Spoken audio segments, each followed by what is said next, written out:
Hello, this is Teacher Wayne, and this is going to be a short video where I talk about some of the prerequisites we need for the zombie survival game.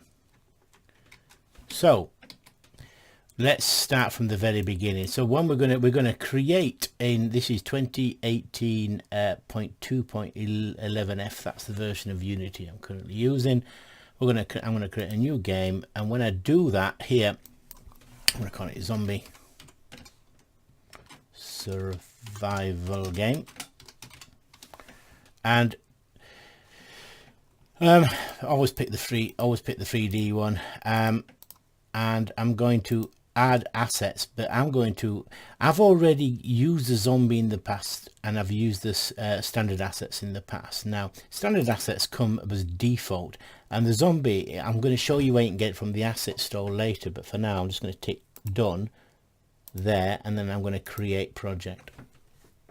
So this is going to load up Unity with the standard assets already built in, and then I'm going to, the other short bit I'm going to show you is the actual structure that I'm going to use for the actual game. What I mean by structure is the way that I lay out Unity with the photos and how we use it, because I think it's really useful and important to get the structure and to plan it. And I also want to discuss what game I'm going to make verbally anyway. I've given you a visual sort of brief look at the actual game in my intro video, which I did before this, but this one here I'm just going to talk about the prerequisites. So let me just load all this up. Right, so here we are. We have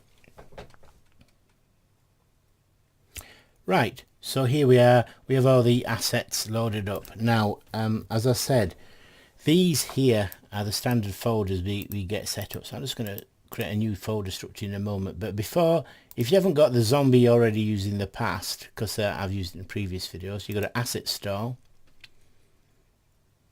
here, right, connect, seems to be quite slow for some reason. You type in zombie, and then it's this one, the PXL Tiger one, and you just download it, and it's free. I've already got it, it's there in that folder, so I don't need to click that. But if you haven't got it, you just click import, and then it's available for all your games thereafter. So anyway, so the assets we need is we're using the standard assets and the zombie. So what I'm going to do is I'm going to create a new folder here. I suggest you do the same. This is the structure that I'm going to use. I'm going to use imported. I'm going to create this one called imported assets, and then I'm going to create another folder called, I'm going to call it simply called game. So imported assets is we're going to grab the standard assets and put it in there.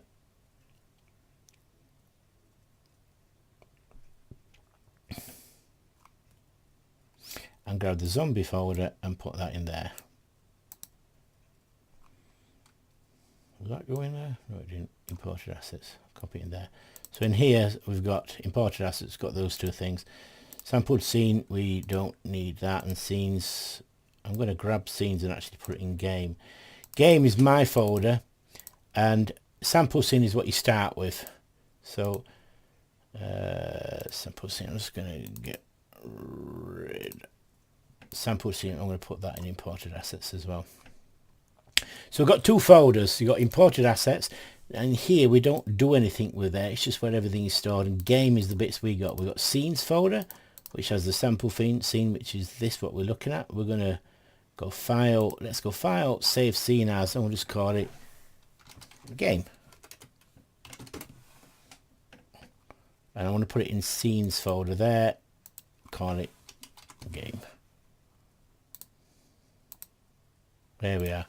So I've got a game. I could even get rid of that if I want to, because I don't use it. I'm not going to be using that. So there we are. That's my scenes folder. Now we're also going to have other folders. I'm going to have code. You could call it scripts if you want. I'm going to be creating others all along. And this is where I'm going to be working. I'm not going to be using imported assets. I'm going to be working here. It just helps keep things organized. So I'm going to have code. I'm going to have scenes. I'm going to have terrain. I think that's one of the first things I'm going to do.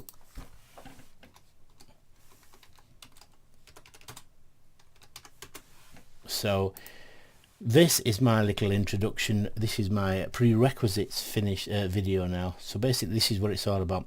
Let's make sure we've got all the assets, have a structure where we're storing stuff. It'll just make it easy when we're talking about the game, and this is the structure I'm using when I'm actually creating game. Anyway, thank you very much for listening. This is Teacher Wayne signing out.